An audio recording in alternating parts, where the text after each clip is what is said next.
जय हिंद दोस्तों, बहुत बहुत स्वागत है एक बार फिर से आप सभी का बीए सेमेस्टर वाला में। दोस्तों आज की क्लास बहुत ही धमाकेदार और शानदार होने वाली है, क्योंकि आज के इस क्लास में हम लोग कवर करेंगे BA BSc BCom first semester, ठीक है, political science first semester political science. Political science में दोस्तों पेपर का नाम है Indian national movement and constitution of India, ठीक है। इसका एग्ज़ाम 2023-24 सत्र में हुआ है, तो 2024-25 सत्र में भी इसी क्वेश्चन पेपर से आपके एग्ज़ाम में प्रश्न आने वाले हैं। कौन कौन से प्रश्न ज़्यादा इम्पोर्टेंट हैं, कौन कौन से प्रश्न कम इम्पोर्टेंट हैं, कौन कौन से प्रश्न हर साल पूछे जाते हैं, कौन कौन से प्रश्न हर साल नहीं पूछे जाते हैं, किसको तैयार करना है, कौन सा प्रश्न तैयार नहीं करना है, इन सभी के बारे में डिस्कस करेंगे, ठीक है दोस्तों। और आपसे रिक्वेस्ट है, ये आपकी जिम्मेदारी है, आप इस क्वेश्चन पेपर को व्हाट्सएप पर अपने दोस्तों के साथ ज़रूर शेयर कर देंगे, ताकि वो भी अपना काफ़ी शानदार तरीके से एग्ज़ाम होने से पहले प्रिपरेशन कर लें, ठीक है। अच्छा, आप लोगों के लिए मॉडल पेपर भी दिया जाएगा। क्वेश्चन पेपर बच्चों से बात हो रही है, ठीक है, जो भी फोर्थ सेमेस्टर के और जो भी सेकेंड सेमेस्टर के छात्र हैं उनसे बात हो रही है, और जो भी सिक्स सेमेस्टर के छात्र हैं उनसे भी बात हो रही है कि फर्स्ट, थर्ड और फिफ्थ सेमेस्टर के जो भी क्वेश्चन पेपर हो बच्चों भेजिए, बाकी आप लोगों के लिए प्रोवाइड कराया जाएगा, ठीक है, जितने क्वेश्चन पेपर होंगे। तो आपकी जिम्मेदारी है, ज़रूर व्हाट्सएप पर सेंड कर दें इस क्वेश्चन पेपर को। देखें दोस्तों, इस क्वेश्चन पेपर में आपको 2 घंटे का समय दिया जाएगा लिखने के लिए। किसी किसी विश्वविद्यालय में 3 घंटे का समय दिया जाता है, किसी में 2.5 घंटे, ठीक है। तो ये विश्वविद्यालय के ऊपर डिपेंड करता है, वो अपने क्वेश्चन के हिसाब से आपको घंटा और समय देते हैं लिखने के लिए, ठीक है। अच्छा, मैक्सिमम अंक आपके 75 नंबर के रहेंगे। चलिए, इसमें मैं कुछ आपको बता देता हूँ। देखिए, यह जो प्रश्न पत्र है 3 खंडों में बटा है। आपके प्रश्न पत्र 3 खंडों में बटा होगा, आप किसी भी विश्वविद्यालय में पढ़िए, खंड अ, खंड ब और खंड स, ठीक है। अति लघु उत्तरी प्रश्न, लघु उत्तरी प्रश्न और दीर्घ उत्तरी प्रश्न, इस तरह से आपके एग्जाम में प्रश्न पूछे जाएंगे, ठीक है। और खंड अ, ब एवं स क्रमशः 9, 36 एवं 30 अंकों के हैं, ठीक है, इस प्रश्न पत्र में। बाकी अलग अलग क्वेश्चन पेपर होते हैं और अलग अलग टाइप से आपके उसके नंबर भी होते हैं प्रश्न के, ठीक है। चलें, ध्यान देंगे। एक खंड अ यानी सेक्शन अ में अति लघु उत्तरी प्रश्न ठीक है, अति लघु उत्तरी प्रश्न पूछे गए हैं, यानी very short answer type question. इसमें क्या होता है, इसमें आपको 3 क्वेश्चन करने हैं और वो भी 50 वर्ड में लिखने हैं, ठीक है। और अच्छा, एक बात और, आप लोग पूछते हैं सर इसका उत्तर कहाँ मिलेगा, तो देखिए इसका उत्तर तो मैं आपको बता दूंगा शॉर्ट आंसर का। जो आपका लघु उत्तरी प्रश्न और दीर्घ उत्तरी प्रश्न है, आपके पास क्वेश्चन विद्या होगा, ठीक है, क्वेश्चन बैंक होगा आपके पास, यूपीएच होगा, राजेंद्रा होगा, बुक होगा, और आपके पास हो सकता है गाइड भी होगा, ठीक है।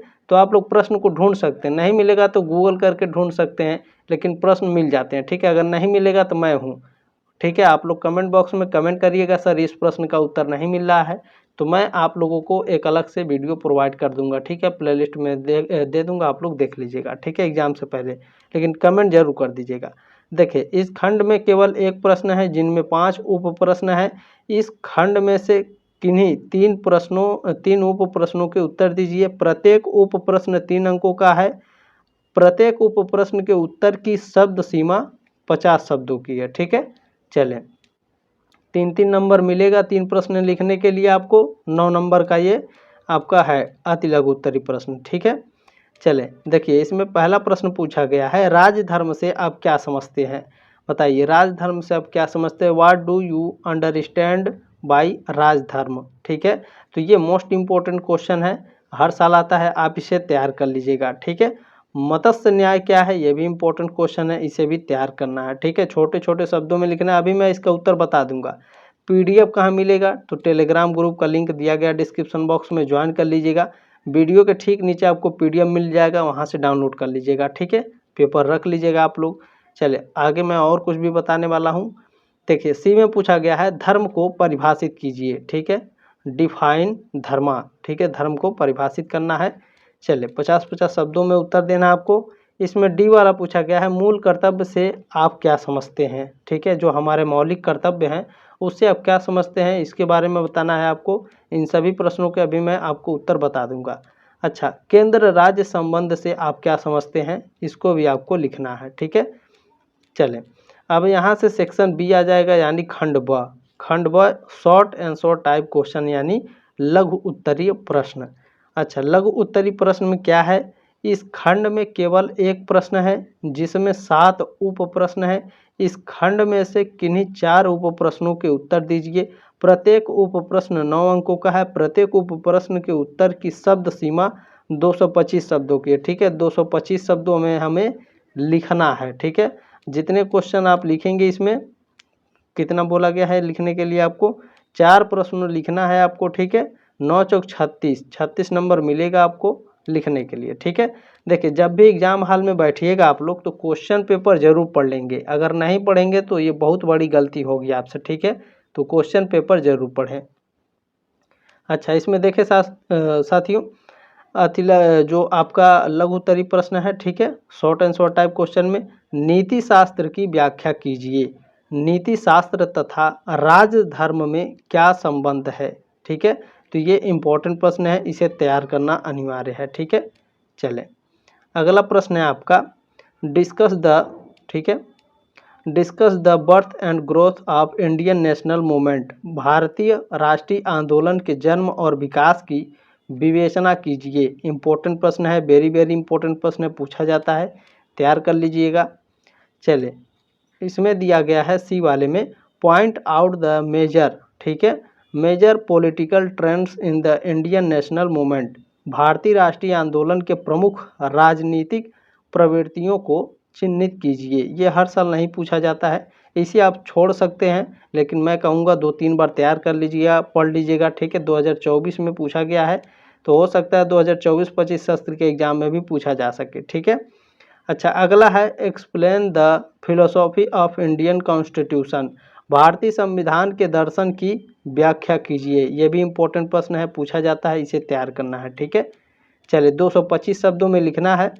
अगला प्रश्न है, discuss the right to equality of Indian constitution with concerned articles, यानी भारतीय संविधान के समानता के अधिकार की विवेचना संदर्भित अनुच्छेदों के साथ कीजिए। ठीक है, हमारे समानता का अधिकार कौन कौन सा है, उन सभी को अनुच्छेदों सहित हमें लिखना है, ये बात ध्यान रखेंगे। ठीक है, बहुत ही वेरी वेरी मोस्ट इम्पोर्टेंट है, हर साल पूछा जाता है, इस साल भी पूछा जाएगा। ठीक है, चले अगला क्या है, भारतीय संविधान। ठीक है, discuss the basic structure theory of Indian constitution. भारतीय संविधान के मूल संरचना सिद्धांत की विवेचना कीजिए। वेरी वेरी मोस्ट इम्पोर्टेंट है, इसे भी तैयार करना है। ठीक है, चलें ये सभी आपको क्वेश्चन मिल जाएंगे। ठीक है, यूपीएस में बुक में भी रहेंगे आपके, चले गाइड में भी होंगे आपके। अच्छा अगला क्या है, अगला है आपका, examine the relationship between governor and chief minister. ठीक है, राज्यपाल और मुख्यमंत्री के बीच संबंधों का परीक्षण कीजिए। ये हर साल नहीं पूछा जाता है। ठीक है, बाकी आप 2-3 बार इसे जरूर पढ़ लेंगे। ठीक है, चलें सेक्शन सी यानी खंड 100 में आपका गया है दीर्घ उत्तरीय प्रश्न, लॉन्ग आंसर टाइप क्वेश्चन है।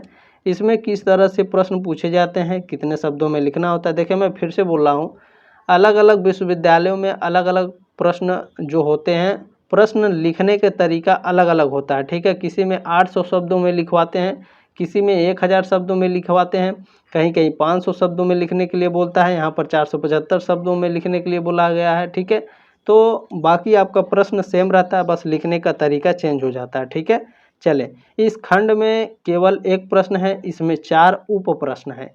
इस खंड में से किन्हीं 2 उप प्रश्नों के उत्तर दीजिए। ठीक है, 4 प्रश्न पूछे गए हैं, 2 प्रश्न के उत्तर देने हैं।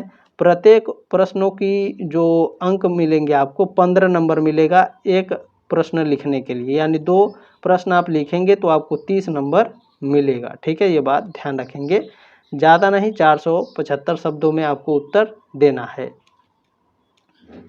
चले यहाँ आगे देख लीजिए आप लोग यहाँ। ठीक है, ये आपका क्वेश्चन स्टार्ट हो गया है, केंद्र राज्य संबंधों को इसके प्रकार सहित बताइए। जो केंद्र राज्य के बीच में संबंध है उसके प्रकार सहित बताना है। क्या आप मानते हैं कि भारत में केंद्र राज्य विधायी तथा प्रशासनिक संबंध पूरी तरह से केंद्र के पक्ष में है? ठीक है, ये आपसे पूछा गया है। उदाहरणों के साथ इस कथन का परीक्षण कीजिए। ठीक है, चलिए 15 नंबर मिलेगा लिखने के लिए आपको। चलिए 475 शब्दों में लिखना है। बी वाला प्रश्न पूछा गया है आपका, explain the powers and functions of the president of India. भारत के राष्ट्रपति की शक्तियों तथा कार्यों की व्याख्या कीजिए। वेरी वेरी मोस्ट इंपोर्टेंट प्रश्न है, हर साल प्रश्न पूछा जाता है, इसे तैयार कर लीजिएगा। ठीक है, चले सी वाले में पूछा गया है आपका, write an essay the role of election commission of India. भारत के निर्वाचन आयोग की भूमिका पर एक निबंध लिखिए। हर साल नहीं पूछा जाता है दोस्तों, लेकिन देखा जाए तो ये भी मोस्ट इम्पोर्टेंट है। ठीक है, परीक्षा की दृष्टि से तो पूछ सकता है, ज़्यादा हर साल नहीं पूछा जाता, ये बात ध्यान रखेंगे तो 2-3 बार आप इसे पढ़ लेंगे। ठीक है, चले आगे बढ़ते हैं। चलिए अगला प्रश्न आपका इसमें पूछा गया है, explain the composition and powers of Supreme Court of India with concerned articles of Indian constitution. यानी जो भारतीय सर्वोच्च न्यायालय के गठन, ठीक है, जो भारत का सर्वोच्च न्यायालय है उसका गठन और उसके कार्यों की व्याख्या करना है। ठीक है, वेरी वेरी मोस्ट इंपॉर्टेंट है भैया, ये एकदम आएगा, लिख के रख लीजिए, ये आएगा। ठीक है, आगे पढ़िए क्या लिखा गया है। ठीक है, संविधान को संदर्भित अनुच्छेदों के साथ कीजिए। पूछा क्या गया, भारतीय सर्वोच्च न्यायालय के गठन तथा उसके कार्यों की व्याख्या भारतीय संविधान के संदर्भित अनुच्छेदों के साथ करना है, ये बात ध्यान रखेंगे। ठीक है, इसे तैयार कर लीजिएगा, हर साल पूछा जाता है, वेरी वेरी मोस्ट इंपॉर्टेंट है। तो ये रहे आपके क्वेश्चन पेपर। चलिए मैं आप लोगों को उत्तर बता देता हूँ शॉर्ट एंड शॉर्ट टाइप का, क्योंकि शॉर्ट एंड शॉर्ट टाइप का उत्तर मिलता नहीं है। ठीक है, चलिए काफ़ी एक्सप्लेन करके बताएंगे, तो बने रहिएगा आप लोग क्लास में। चले आगे बढ़ते हैं। देखिए दोस्तों, पहले वाले प्रश्न में आपका पूछा गया था, राजधर्म से आप क्या समझते हैं। तो राजधर्म क्या है यहाँ पर लिखा गया है, ध्यानपूर्वक पढ़ेंगे।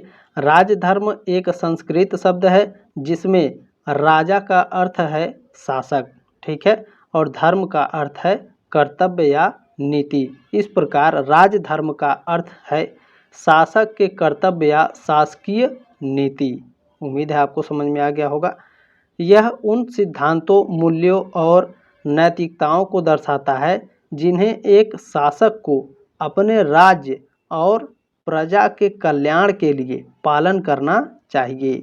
यह न केवल प्रशासनिक और राजनीतिक कर्तव्यों को शामिल करता है। ठीक है, यह जो है आपका राजधर्म जो है यह प्रशासनिक और राजनीतिक कर्तव्यों दोनों को शामिल करता है। ठीक है, ध्यान रखेंगे, बल्कि ये नैतिक और सामाजिक दायित्वों को भी दर्शाता है। ठीक है, जो राजधर्म है यह नैतिक और सामाजिक दायित्वों को भी दर्शाता है। अच्छा, राजधर्म का उद्देश्य शासक को न्याय, सत्य और नैतिकता के मार्ग पर चलने के लिए प्रेरित करना होता है ताकि समाज में शांति और समृद्धि बनी रहे। ठीक है, अच्छा, आप लोग पीडीएफ पाना चाहते हैं, टेलीग्राम ग्रुप का लिंक दिया गया है, आप लोग पीडीएफ जरूर डाउनलोड कर लीजिएगा और पढ़ते रहिएगा। मोस्ट इम्पोर्टेंट ये सारे प्रश्न हैं। ठीक है, सभी को तैयार करना है दोस्तों। मैं बाकी बच्चों से बात हो रही है, सभी कॉलेजों के मैं क्वेश्चन पेपर प्रोवाइड करने का प्रयास करूंगा। ठीक है, चलें।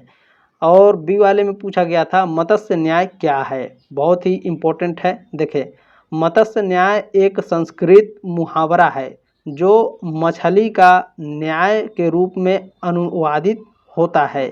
इसका अर्थ है बड़ी मछली छोटी मछली को खा जाती है। ठीक है, मत्स्य न्याय का मतलब क्या है, जो बड़ी मछलियां होती हैं छोटी मछलियों को खा जाती हैं। अच्छा, इस मुहावरे का मतलब क्या है, आगे देखिए अभी समझ में आएगा।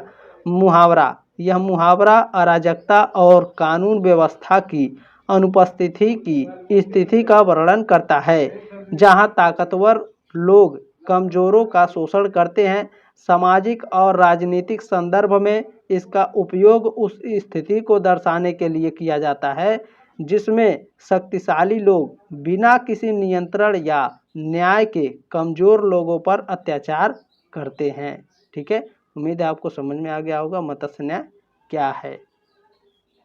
देखिए, आप 1 से 2 बार अगर पढ़ लेंगे तो मुझे पूरा विश्वास है आप लोग लिख लेंगे। ठीक है, चले, धर्म को परिभाषित कीजिए, धर्म क्या है। ठीक है, तो धर्म संस्कृत का एक शब्द है जिसका व्यापक अर्थ क्या है, कर्तव्य। ठीक है, धर्म का धर्म जो है एक संस्कृत शब्द, ध्यान रखेंगे। धर्म का वास्तविक अर्थ क्या होता है? कर्तव्य या फिर नैतिकता। यह विभिन्न संदर्भों में विभिन्न अर्थों में प्रयोग होता है, ठीक है। धर्म का मुख्य उद्देश्य सामाजिक और व्यक्तिगत जीवन में सामंजस्य और संतुलन बनाए रखना है, ठीक है। भारतीय दर्शन में धर्म को 4 प्रमुख उद्देश्य यानी 4 पुरुषार्थों में से एक माना गया है, ठीक है, जिसका अर्थ है धर्म, अर्थ, काम और मोक्ष। आगे बढ़ते हैं दोस्तों, ध्यानपूर्वक देखेंगे। यहाँ पर धर्म के कुछ प्रमुख तत्व निम्नलिखित हैं, जैसे क्या है? सत्य है, अहिंसा है, न्याय है और कर्तव्य है। बहुत ही इंपॉर्टेंट है, पढ़ लेंगे इसे। आगे क्या है? धर्म व्यक्ति, समाज और सृष्टि के बीच संतुलन और सामंजस्य बनाए रखने के लिए एक मार्गदर्शक सिद्धांत के रूप में कार्य करता है। चलिए, डी वाले में आपका पूछा गया था मूल कर्तव्य से आप क्या समझते हैं? वेरी वेरी मोस्ट इंपॉर्टेंट है, हर साल ये पूछा जाता है, इसे तैयार कर लेंगे, ठीक है। मूल कर्तव्य दोस्तों, मूल कर्तव्य भारतीय संविधान में उल्लिखित नागरिकों के वे कर्तव्य हैं जो प्रत्येक भारतीय नागरिक के लिए पालन करना अनिवार्य है। इन्हें संविधान के 42वें संशोधन 1976 द्वारा संविधान में जोड़ा गया था। मूल कर्तव्यों को कब जोड़ा गया था? 42वें संविधान संशोधन 1976 के द्वारा जोड़ा गया था। अच्छा, अनुच्छेद 51A के तहत सूचीबद्ध किया गया है, यानी जो मूल कर्तव्य है इसे अनुच्छेद 51A के तहत सूचीबद्ध भी किया गया है। इन कर्तव्यों का उद्देश्य नागरिकों को अपने देश, समाज और राष्ट्र के प्रति जिम्मेदार बनाना है। इनमें देश की एकता और अखंडता की रक्षा, राष्ट्रीय ध्वज और राष्ट्रगान का सम्मान, प्राकृतिक संसाधनों की सुरक्षा और संरक्षण, वैज्ञानिक दृष्टिकोण को बढ़ावा देना और राष्ट्र की सेवा के लिए प्रेरित करना शामिल है, ठीक है। बहुत ही इंपॉर्टेंट है, मजा आ गया। देखिए, ये बहुत ही इंपॉर्टेंट है, तैयार कर लीजिएगा, ये गारंटी है, ये प्रश्न आने वाला है, ठीक है। चलें, देखिए सी वाले में पूछा गया था आपका केंद्र राज्य संबंध से आप क्या समझते हैं? जो केंद्र है हमारा, ठीक है, और जो राज्य सरकार है उसके संबंध में आप क्या समझते हैं? दोनों के संबंध में आप क्या समझते हैं? तो ध्यान देंगे यहाँ पर। केंद्र राज्य संबंध से तात्पर्य भारत के संघीय ढांचे के तहत केंद्र और राज्य सरकारों के बीच के संबंध से है, यानी जो हमारा केंद्र सरकार है और हमारी जो राज्य सरकार है उसके बीच से संबंध से। यानी आपको मैं बता दूं, जो प्रधानमंत्री मोदी जी हैं वो केंद्र सरकार है और जो योगी जी हैं वो क्या हैं? राज्य सरकार हैं, ठीक है। अब उम्मीद है कि आपको समझ में आ गया होगा, ठीक है। चले आगे देखते हैं। इनमें निम्नलिखित प्रमुख पहलू शामिल हैं, कौन कौन से? देखें, पहले में है विधानमंडलीय संबंध, ठीक है, यानी जो केंद्र है और राज्य है इसमें विधानमंडलीय, अभी विधानसभा का चुनाव हुआ है और योगी जी हार गए हैं विधानसभा का चुनाव, ठीक है। अच्छा, इसमें विधानमंडलीय संबंध क्या है? देखें, संविधान द्वारा केंद्र और राज्य सरकारों के अधिकारों और कर्तव्यों का वितरण है, ठीक है।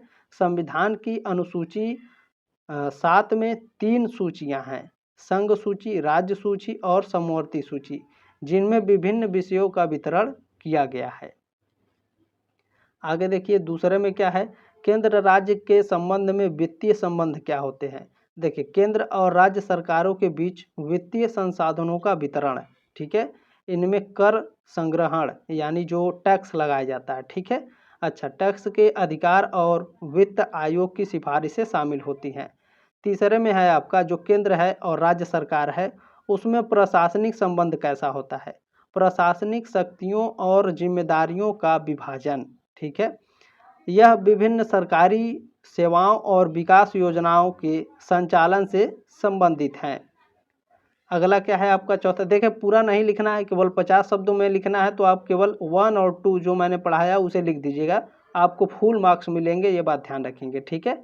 चलिए, चौथा क्या है? केंद्र और राज्य के बीच में राजनीतिक संबंध कैसे होते हैं? राजनीतिक मुद्दों और चुनावी प्रक्रिया में केंद्र और राज्य सरकारों के बीच तालमेल होता है, ठीक है। अच्छा, पांचवा क्या है? संकटकालीन संबंध, केंद्र और राज्य के बीच में संकटकालीन संबंध कैसे हो गए? मान लीजिए उत्तर प्रदेश में खूब भयंकर बाढ़ आ गया तो केंद्र सरकार मदद करेगी, ठीक है। तो संकटकालीन संबंध आपातकालीन स्थिति जैसे राष्ट्रीय आपातकाल, राज्य आपातकाल और वित्तीय आपातकाल में केंद्र और राज्य सरकारों की भूमिकाएं। ठीक है, चलें देखिए आगे क्या है। इन सभी पहलुओं के माध्यम से केंद्र और राज्य सरकारें एक संगठित और समन्वित तरीके से कार्य करती हैं, जिससे देश की संपूर्ण प्रगति और विकास सुनिश्चित होता है। दोस्तों आप लोग कमेंट करके बताइएगा कि आप लोगों को क्लास कैसा लगा, जानकारी कैसी लगी। ठीक है, जल्दी मिलते हैं आपके नेक्स्ट क्लास में, तब तक के लिए जय हिंद, वंदे मातरम।